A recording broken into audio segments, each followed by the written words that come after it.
और चाहे ना करे। भगवान कहते हैं अगर किया तो ठीक है, अगर नहीं किया तो हम उसका स्मरण करते हैं। भगवान क्या कहते हैं, हम उसको याद करते हैं। वो हमको याद नहीं अगर कर पाता है तो जो वैष्णव होता है, जो शंख चक्रांकित हो चुका है, जिसने गुरु मंत्र ले लिया है, उसका स्मरण भगवान करते हैं। आप करिए चाहे ना करिए, आपका हालचाल लेने के लिए भगवान अपने सेवकों को भेजते रहते हैं। वैष्णवता की बड़ी विशेषता है और वैष्णवता का बड़ा महत्व है। वैष्णव किसे कहते हैं, बोले वैष्णव वह है, तुम लोग ना समझो अपने रहस्य को, बात अलग है। कहते हैं जिसको जिसको वैष्णव अपनी आंखों से देख दे।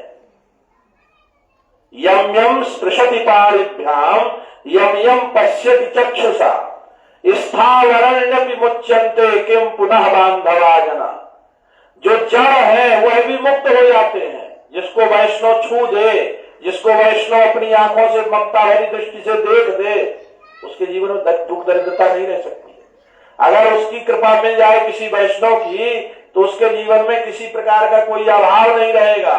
वैष्णवता की यह विशेषता है। लेकिन हम अपने आप को वैष्णव बना करके रखें तो वैष्णव किसे कहते हैं, जो विष्णु का हो गया वो वैष्णव। किसका हो गया, जो भगवान विष्णु का हो गया वो वैष्णव।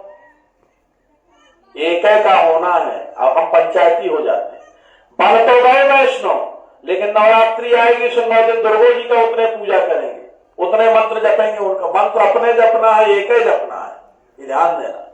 एक जगह पानी खुदाई करोगे तो पानी मिलेगा, और एक एक फावड़ा का पूरे गांव में फेसड़ा में मारो, कहीं पानी निकलने वाला नहीं है।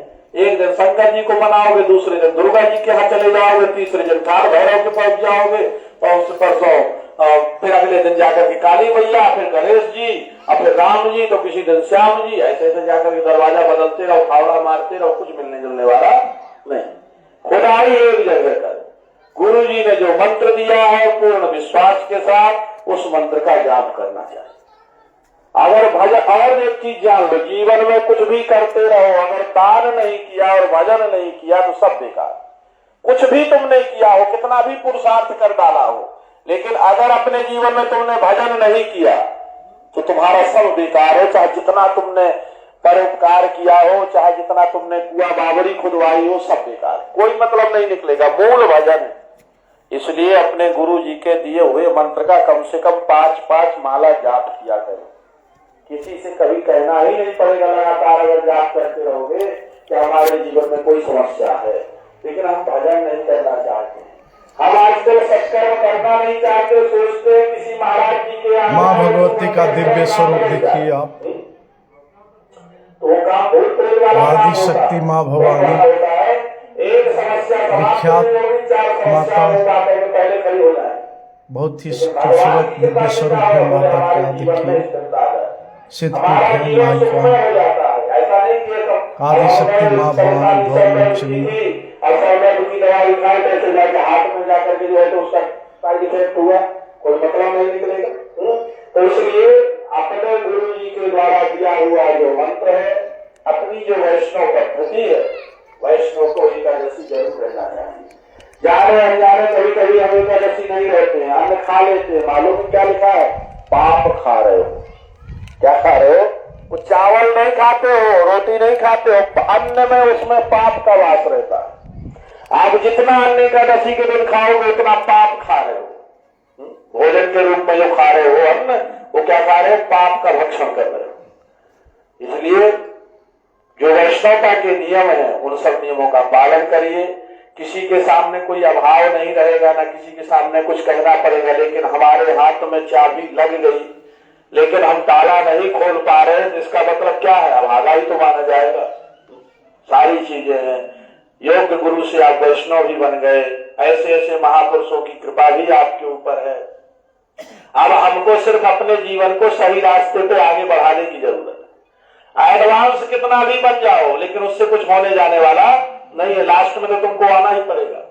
जैसे पुनि जहाज को पंछी पुनि जहाज पे आवे, सागर है, कहाँ उड़ के जाओगे, आना तो फिर वही जहाज पे पड़ेगा ना।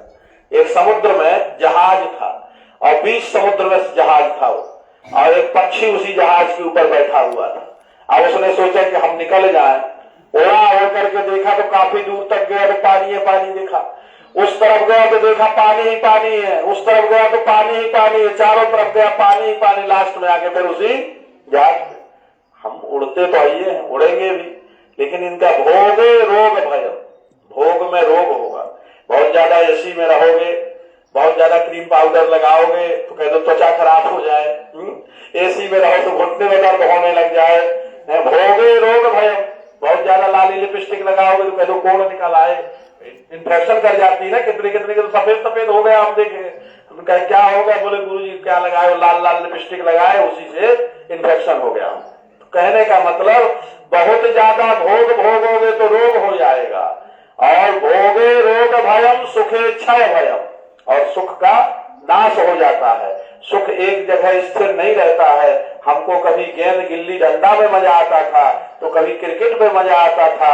अब जैसे धीरे धीरे छोड़ा और बड़े हुए तो दोस्तों के साथ मजा आने लग गया, और बड़े हुए ब्याह हो गया तो पत्नी के साथ आनंद आया, कुछ दिनों बाद पत्नी के साथ भी आनंद नहीं आया, बेटे के साथ आनंद आने लग गया।